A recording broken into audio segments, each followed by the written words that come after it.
Hey, it's Ben. Today I'm doing the next edition of my broadcast every 30 day or so challenge, whatever. And so today I'm talking about what happens when we attempt to medicate the pain of our heartbreak away. And so culturally, for many of us, if we go through a breakup or divorce, the end of a relationship, we're dealing with patterns of abandonment, unrequited love. We, not having learned how to work effectively with our own authentic emotional responses, we tend to find ways to numb or distract ourselves or to escape the pain of the devastation of our heartbreak. And we do that a lot of ways. I mean, so when we go through a breakup, and I was talking with a friend, and she was describing how her, if you're a woman, you have your girlfriend show up with ice cream or a bottle of wine or something to distract you from the pain. Guys go out with their guy friends and knock out a few beers, meet in the bar or something. But culturally, it's it's one of the many ways that we distract ourselves or disconnect or numb ourselves from the pain of our loss. And in many ways, that could be very damaging because it prevents us from being able to be present with our authentic emotional responses to our loss. And when we do that, when we numb ourselves to the emotional pain, the devastation, then it doesn't give us the opportunity to really process these losses, and therefore we don't learn the valuable lessons. It impedes our ability to heal from these losses, and so therefore we internalize a lot of the sadness and grief, and we carry that with us. The emotions that we don't process, despite the fact that they diminish in intensity, it doesn't mean that they've healed or that we've gotten over that loss. A lot of times there's a numbing, a deadening, a disconnect. And so much of that pain and sadness and grief and feelings of betrayal and all that, just because they diminish in intensity, it doesn't mean that they've healed or they've gone away. What happens is they often just remain trapped in our body. They're in more of this deadened state. And so what happens as we attempt to go forward in our lives is that, say, if we do end up in a relationship with someone else, these emotions remaining trapped in our bodies, they become a filter through which we perceive our current partner, or maybe it just creates barriers that make it difficult for us to open ourselves in a way so that we can love and be loved. And it just makes it difficult to connect. And there are many different ways we self-medicate. And I think it could also include social media or Netflix. We binge on Netflix so as to distract ourselves from the pain. Shopping. There's a girlfriend, the relationship ended about 17 years ago. And apparently she went out and bought a car as a means of distracting herself. The Russian government, they're, the whole tragedy of Russia invading Ukraine, and they're drafting inordinate numbers of men and shipping them to the front lines, poorly trained, ill-equipped. And understandably, the Ukrainians are doing everything they can to defend their homeland and kick the orcs. I know that's a derogatory term, but when you're invaded by this horde of and sadly, Russia has a long history, the Caucasian genocide, the Caucasus in southern Russia. Estimates they killed about 1 million to 1.5 million for the people in the Caucasus and southern parts of Russia, and then and those lands were settled by ethnic Russians, and many of those people, the ones who survived, many of them fled, and but anyway, the Russian government is those spouses and families, whose sons and husbands were killed in the invasion of Ukraine. Russian government is providing them with cars and refrigerators, and they're actually the commercials, or whatever, that government's making about how they're compensating these families. But it's just a carryover from the tragedy of the Bolshevik Revolution and Stalinism, where millions were shipped to gulags and were executed by Stalin. And so that collective trauma is just being perpetuated. Fortunately, it's not quite that bad here in America, but again, going back to the fact that many of us, when we go through a breakup or a divorce, or we experience other devastating losses, that self-medicating is a common defense mechanism that many of us employ to avoid the pain of our losses. So how do we do that? So the most common means through which we do so, and I'll be referring to my notes because I can't just remember everything off the top of my head, but alcohol. Alcohol has that calming, sedating effect. Nicotine, like when we smoke cigarettes, and has a very numbing effect. Opioids, pot, weed, stimulants, caffeine, food is a common means through which we self-medicate, prescription drugs, and refined sugar. Chocolate can be very numbing. It desensitizes us to our emotional pain. So the risks of self-medicating are many. Addiction, worsening mental health conditions, and sadly, even accidental overdose, deaths resulting from overdose on opioids, which unfortunately has become more and more common in recent years. Damaging emotional consequences of self-medicating. Well, we self-medicate to numb ourselves to the uncomfortable emotional responses we're having. But even though it may momentarily alleviate our discomfort, it actually exacerbates our anxiety and depression. There's also the fact that as we self-medicate, it increases our dependency on these substances, which can lead to increase in our feelings of helplessness and loss of control over our lives. The fact that also when we're abusing substances, it increases our isolation, that we become more isolated from friends and family, people in the community, due to the stigma that is resulting from our abuse of substances, the fact that other people see us and they have their opinions and judgments of us if we're abusing substances, and so therefore we feel uncomfortable and we tend to isolate from them. There's also the impairment of cognitive functioning, leading to that makes it difficult for us to make decisions and to solve problems, where we become less functional.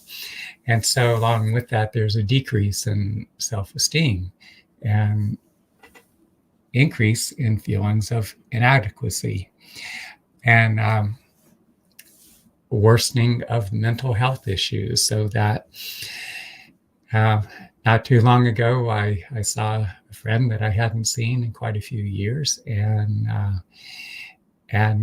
there's obvious impairment in his own mental health issues. It was pretty disturbing to see increase in frequency of shame and guilt, because of our perceived failure to cope. And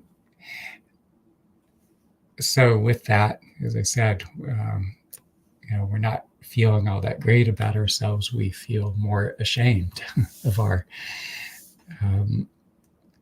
inability to cope or function, and a decrease in self-esteem, self-worth, because of our negative perception of our self-image, feelings of worthlessness, and also increase in feelings of hopelessness and despair.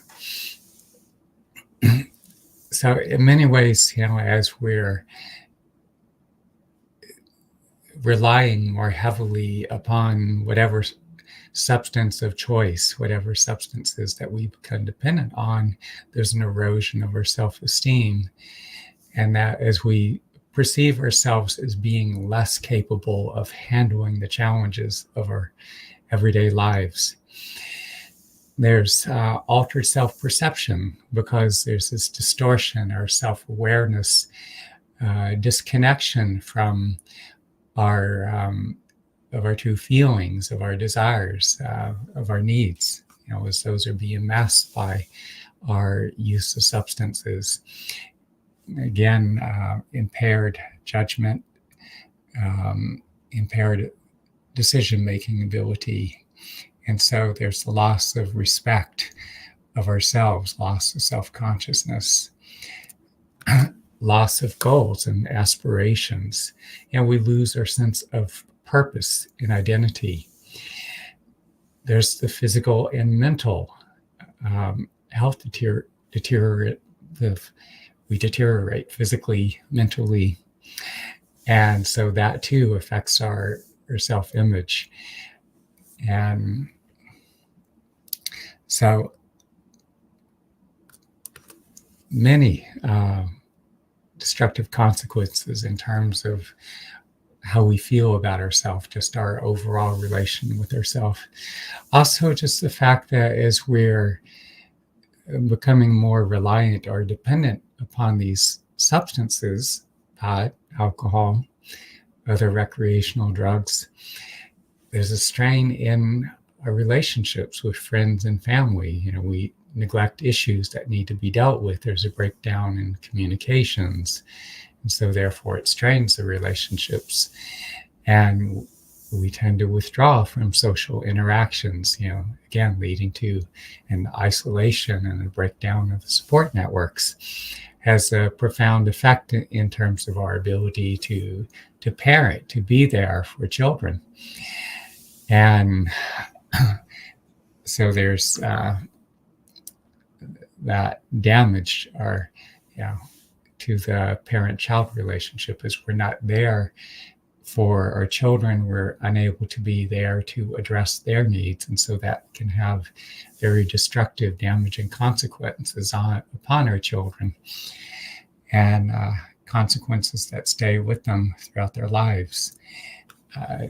Damage to our professional relationships, because of we don't function quite as well. So there's this impairment of our performance. We're not as reliable, and we're not able to perform the tasks that need to be fulfilled within our professional lives, and there's a risk of potentially getting fired as a result. And trust issues, because of the fact that as we're abusing substances, there's more secretive behavior associated with our use of substances. And again, a breakdown in trust. For many years, I've been working to facilitate the healing of individuals. And so as I work with people individually and within a group context, So I'm addressing these issues with many people that I've worked with over the years. And recording here at Sunday afternoon, they're actually having a party in one of the apartments downstairs. And I don't know if that noise is coming through. I hope not, but they can get kind of rowdy at times. By the way, if you're getting value, if you're finding value in this recording, be sure to, if you're watching on YouTube or Facebook or whatever, click the like button. That helps to boost me in the algorithms, and so more people will see the video. Also, if you're finding value, be sure to subscribe to my YouTube channel. And so self-medicating, there's substances, again, such as, our reliance upon alcohol and weed and opioids and, caffeine and refined sugar, all that. But there's also food is a common means through which many of us self-medicate. And there are many unfortunate consequences that result from self-medicating with food, such as it can lead to negative self-perception. As we become, it contributes to our sense of dissatisfaction with our body, or distortion of body image. Foods high in sugar and fat can lead to affect our cognitive function, leading to a decrease in our ability for concentration, impairment in our decision-making capabilities, and our memory. And let's see what else. The emotional impact of overeating as a result of self-medicating can result in increase in guilt and shame, and that the temporary relief offered by eating comfort foods is often followed up by an increase in anxiety and depression. So we eat to numb ourselves to our emotions, but those emotions don't go away. It's just we're temporarily pushing them down. But as those emotions tend to accumulate within our bodies, that increases the anxiety and depression. These emotions associated with anxiety and depression, they will, as they accumulate within our bodies, they're going to resurface. A decrease in self-esteem, especially if it results in unwanted weight gain and health issues that result because of the weight gain. Mood swings because of the highs and lows associated with sugar intake, and the immediate gratification of eating can lead to mood swings and the exacerbating emotional instability. And using food as a coping mechanism can mask our emotional issues, such as stress and anxiety and trauma, which over time, all these issues, they're just going to worsen if we're not addressing them. Damaging physiological consequences of self-medicating with food. Again, weight gain and obesity, elevation of cholesterol levels, which can also result in high blood pressure, increased risk of heart disease, heart attacks, strokes, development of type 2 diabetes. And consuming foods that are low in essential nutrients, we often gravitate when we're self-medicating to is junky, unnourishing foods that lack nutritional value. And so because of that, that can result in nutritional deficiencies, and that could impact our overall health and immune functions. Also, the increase in inflammation, and so which is linked to a whole range of inflammatory disorders such as arthritis, asthma, certain cancers, or certain types of cancer, can result in an increase of metabolic issues, including high blood pressure, high blood sugar, increase in body fat, abnormal cholesterol levels, again, increasing the risk of heart attack and stroke. Liver damage. The fats and sugars can contribute to fatty liver, which together also increase the risk of heart disease and stroke. Hormonal imbalances can disrupt, this self-medicating with food can result in the disruption of the balance of our hormones that regulate hunger and that sense of what's the word? Satiation. I'm having trouble pronouncing things sometimes. That can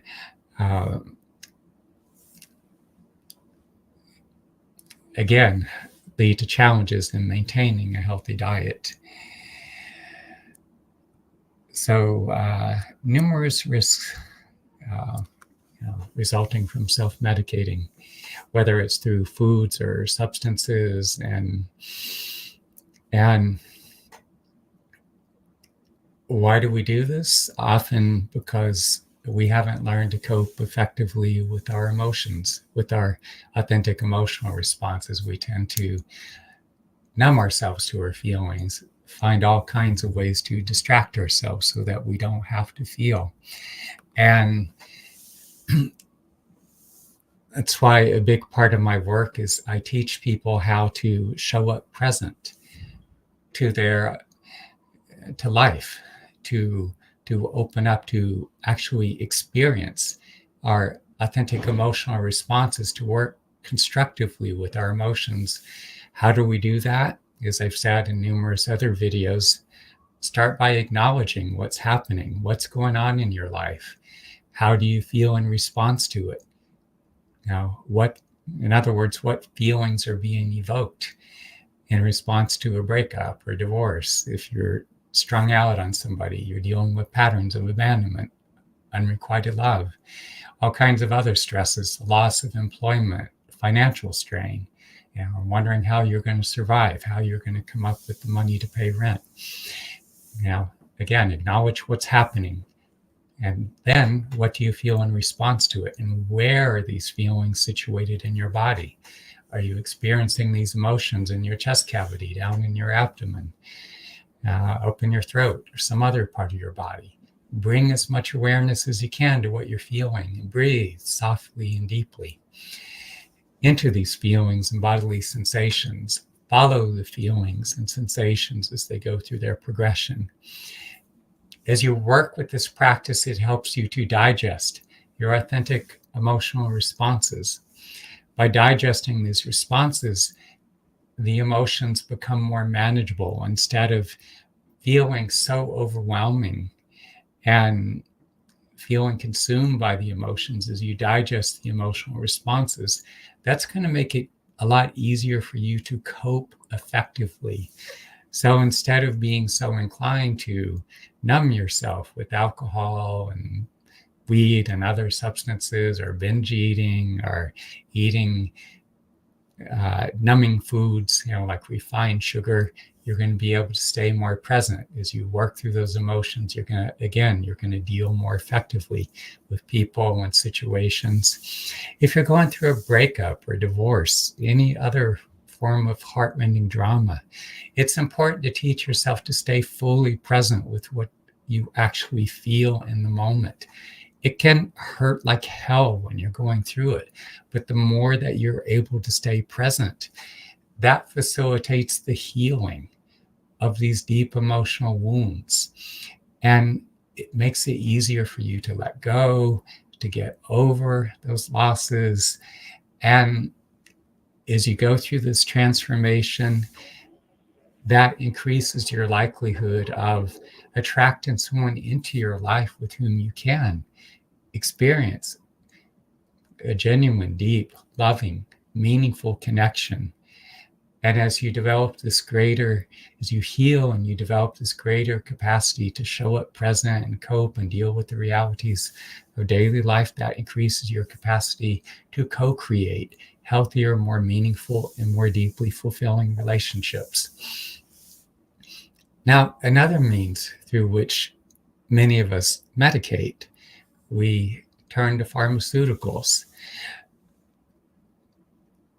Now, my feelings, thoughts towards psychotropic medications are more nuanced. I can't say that I'm totally against them, because there are some individuals that some of these psychotropic medications may be the best known solution, at least for now. I've known of instances where there's one woman I know at some years ago in the midst of a psychotic phase in her life, walked into a police station and asked the officer on duty if she could borrow his gun. And other instances, people that I've known, that I've worked with, hearing intrusive voices, and some people are a danger to themselves and others. And in these instances, these psychotropic medications, or more specifically, antipsychotics, may be the, Klonopin, Haldol, or something, may be the best, at least for the moment, solution to address their issues. I was reading in, there's this huge volume, prescription for nutritional healing, and the authors talk about the use of certain supplements. And I had to go back and look at that more thoroughly. Was it vitamins, amino acids, as for addressing some of these issues? And maybe for some people that may be a viable solution. I'm not knowledgeable enough to really say one way or the other, but if you're faced with these issues, I would encourage you to explore these options, because these medications do have rather serious side effects. And so, although they may be the best option for some individuals, if in any way possible we can reduce one's dependency, or at least decrease the dosage, or maybe not have to use those medications, I much prefer that option if at all possible. But again, some people, the use of medications may be the best option that we know of, at least for now. I will say that over the years, I have worked with many people who either are taking antidepressants, anti-anxiety meds, other psychotropic meds, people who are experiencing either bipolar or schizophrenia. And as I'd work with these individuals, I've had a number of people that I work with be able to either reduce or get off of these medications over the years. That's something that I have tremendous concern for everyone I work with. And so I'm very cautious. I monitor these individuals very carefully. And if by chance I would see any indication that they were not functioning or coping as well, I'd encourage them to go back with the medications. But as I said, over the years, I've had many people either be able to reduce or completely get off the medications and function without them. So this is individual, case by case sort of matter here. So I want to address the use of antidepressants more specifically. More common medications are antidepressants that are prescribed at this point in time. Celexa, Lexapro, Prozac, Paxil, Zoloft. These are some of the more common antidepressants. I feel much of our society's, people within our society, our use of antidepressants has so much to do with the fact that we've never learned to work constructively with our emotions, and so many people having suffered considerable trauma over the course of our lives, a lot of painful losses and setbacks, hardships, and the fact that, again, we were never taught to work constructively with our emotions.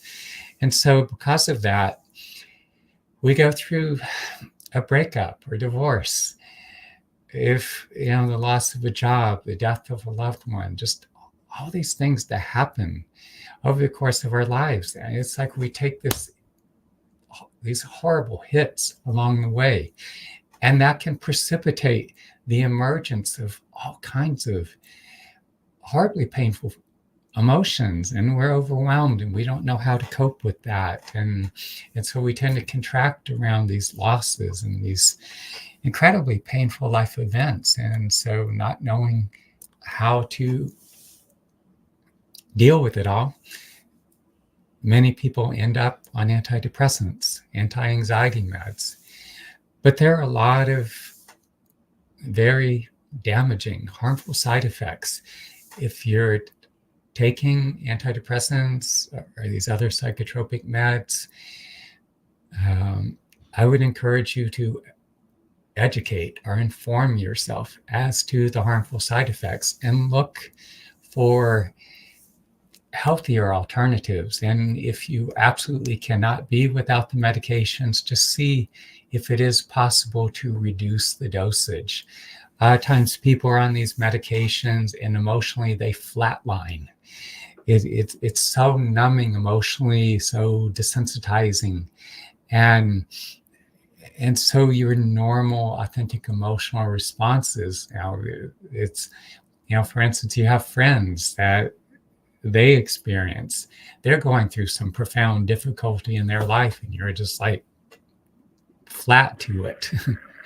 You're incapable of having those normal, healthy, empathetic, emotional responses.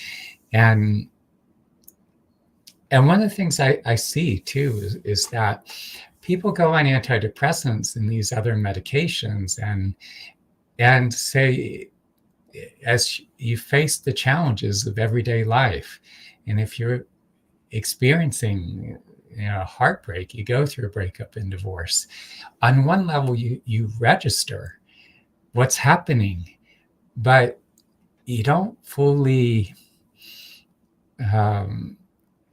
you're not able to experience the full range of your authentic emotional responses. So on one hand, you're triggered by those events, but it's you can't fully process, you can't feel the emotions, and therefore you can't process it or digest it.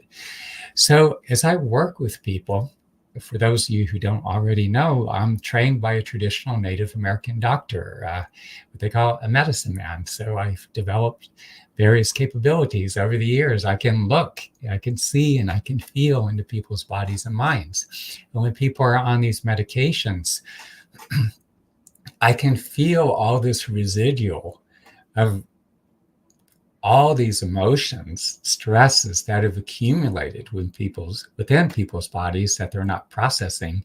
And it just backs up. It creates all this like heavy, stagnant presence.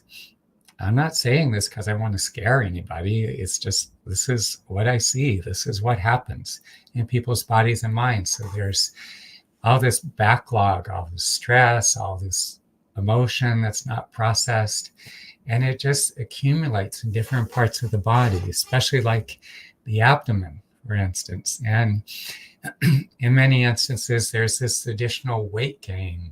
Sometimes ballooning, people can gain tremendous amounts of weight, depending on the dosage and the specific medications that are prescribed. And so when we're on those medications, we can't be as present. And we're not able to process the emotions, and that makes it, in some ways, it retards our development. We're not able to, because we can't process these emotions, these issues, it impedes our ability to learn the crucial life lessons and to heal the deep emotional wounds and to grow or evolve beyond, these dysfunctional patterns that many of us are trapped in. Now, I mentioned side effects, so I want to discuss that for a bit. One notable side effect is what's called genital anesthesia. Some people lose the ability to experience pleasurable sensations, pleasurable sexual sensations, arousal. They're just, maybe there's erectile dysfunction. That's another one. And so it shuts you down sexually. And, there's this deadening. You lose much of your capacity to enjoy the sexual experience.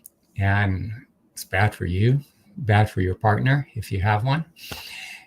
There's that weight gain. Often there's the ballooning. I've seen numerous individuals, who they go on some of these psychotropic meds and they gain huge amounts of weight sometimes.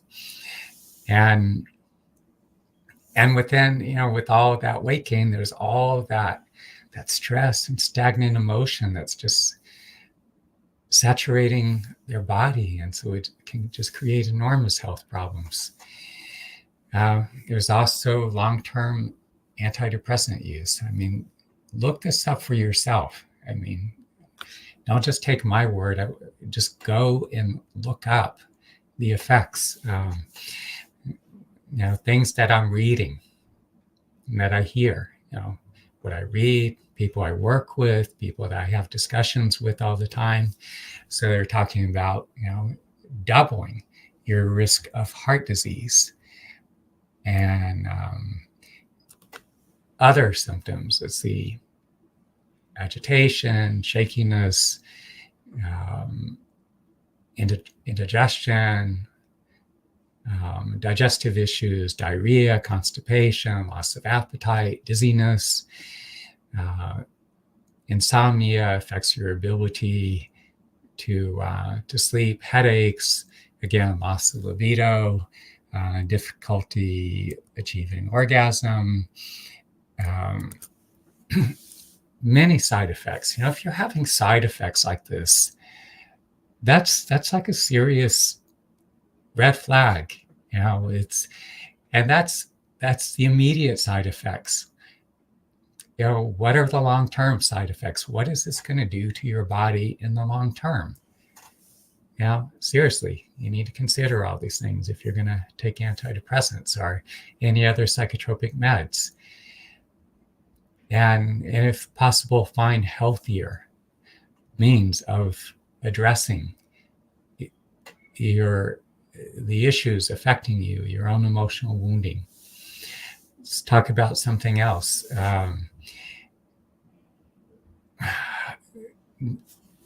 Let's see.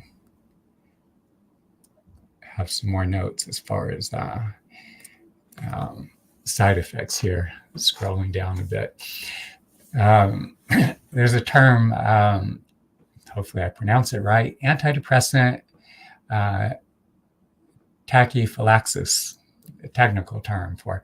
So what happens is you go on antidepressants and, for a while, it's working, it's doing what it's intended to do, and you're not feeling the sadness, the overwhelming depression that you found so debilitating. But after some point of time, it's like the medication loses its effectiveness, and maybe go on a higher dose, or your therapist, psychiatrist prescribes a different antidepressant. Years ago, I was working with a a young Russian woman that I think she was in her late 20s at the time, and she had been on antidepressants for years, and the medication that she had been prescribed, it was no longer having the effect of suppressing all that emotional distress that it had blunted for all those years. And so she went back to her therapist or psychiatrist who prescribed a different antidepressant, and that wasn't really working either. And she was so distressed. I only got to work with this woman one time, and this was early in my career. I was just a few years into my practice, and so, as I said, she had been on antidepressants for quite a few years. I think since adolescence. The initial antidepressant had lost its effectiveness. Subsequent medications that she was prescribed, it just wasn't quite doing it, and she took her life. A mutual friend told me that she took the whole bottle of the original antidepressant that she'd been taking. She took the new bottle with the new antidepressant, and she was in the hospital. Her body bloated up, and it was a pretty sad ending. And another man I saw one time, also in the beginning of when I first started working with people way back in the beginning, that also prescribed antidepressants, and his wife, I spoke with her afterwards, and he had this rather violent outburst, and they were driving from Santa Fe back to Albuquerque late in the evening. And from what she described to me, he just started punching the shit out of her while she's driving the car. And she said it took everything she had to maintain control of the car so that they didn't just crash and kill her and him and both in the car, but he ended up shooting himself. And so there's some debate about the issue, but I have read a number of articles that talked about the increased frequency of either suicidal ideation, possibly people who follow through on that and who do take their life. So these are things to consider. Again, my knowledge is a bit limited here, I will say, but I encourage you to do your own reading, study, research.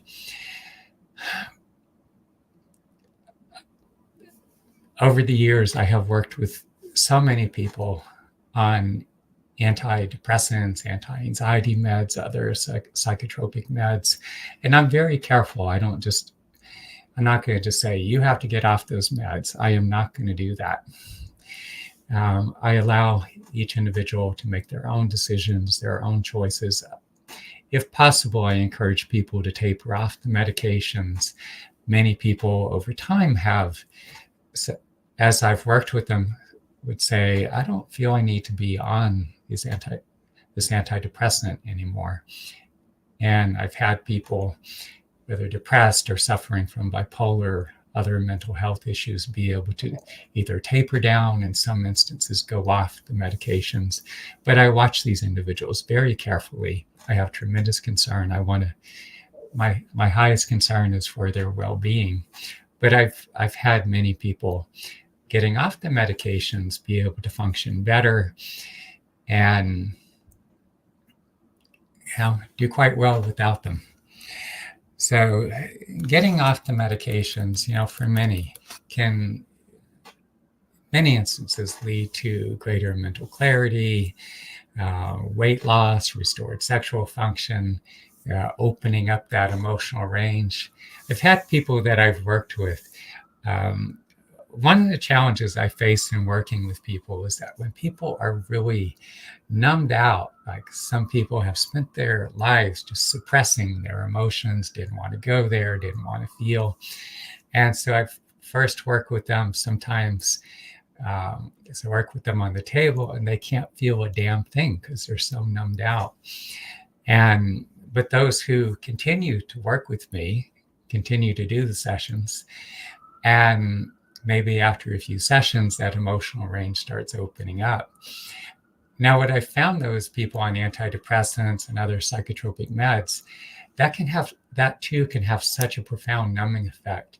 And what I found is those who increase their or who decreased or got off the meds and that emotional range started to open up and I've had many of these individuals over the years go like, wow, I didn't realize all this was happening during the sessions.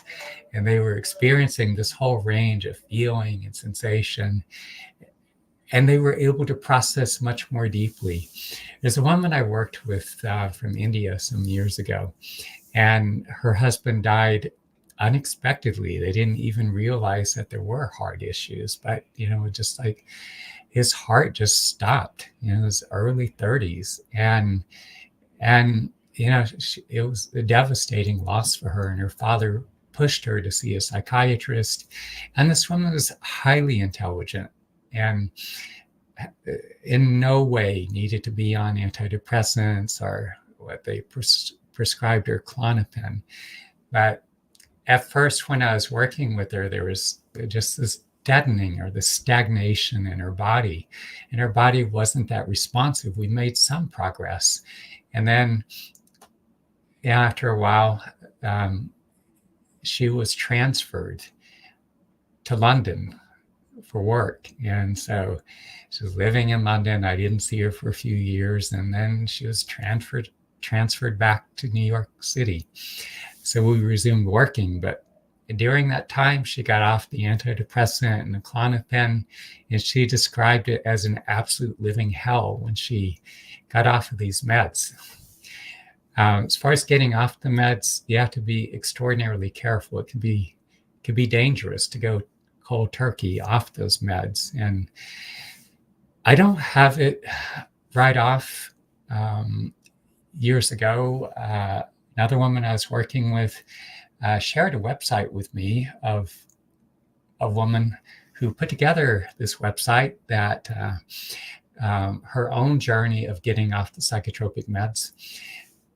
I was looking for that within the past month or so. I wasn't able to find it. I'll continue to search, but she was describing her own journey of getting off the meds. And but some people have been able to, working with their psychiatrist, decrease the dosage. Some people have cut, the pills, shave them down or cut them down by a quarter or half or something. But now, do be careful there, because there is some risk involved. But yeah, as this woman, as I was working with her, and she got off the antidepressant, she got off the Klonopin, her body became so much more responsive, and we were able to go much deeper, make much greater progress in healing the grief and the trauma, the devastation of losing our husband at such an early age. So I've worked with many people over the years, assisting them. I've had many people who, especially people with trauma, substantial trauma, there's very much a tendency to, self-medicate. That's how they cope, and highly destructive. And I've had many people stop drinking and stop smoking, cigarettes and weed, and really clean up. And I really enjoy helping people to clean up their lives and heal the deep emotional wounds, get on track with their lives, and really get on a productive path where they can realize their true potential, fulfill their life's purpose, and have much more meaningful and fulfilling relationships. So if you feel so inclined, definitely reach out to me. I can be of assistance to you. I am offering what I'm referring to as a heart-mending strategy session. And it doesn't have to be just if you're going through heartache. If you're dealing with other challenges, you can reach out to me too. I will post the link below this video so you can go to my Calendly page and you can book a time, and we can spend a good 20 minutes or so together addressing your primary concerns, and I can lay out for you. If I don't feel I can be of assistance, I will happily refer you to other sources, other resources, and all. And if I can be assistance to you, I'll let you know that as well. So again, if you've found value in what have shared with you here, be sure to click like and share the video, subscribe to my YouTube channel, and click the link below the video to schedule your own challenge resolution or heart-mending strategy session. So covered lots of ground here, lots to think about, lots to consider. I'm going to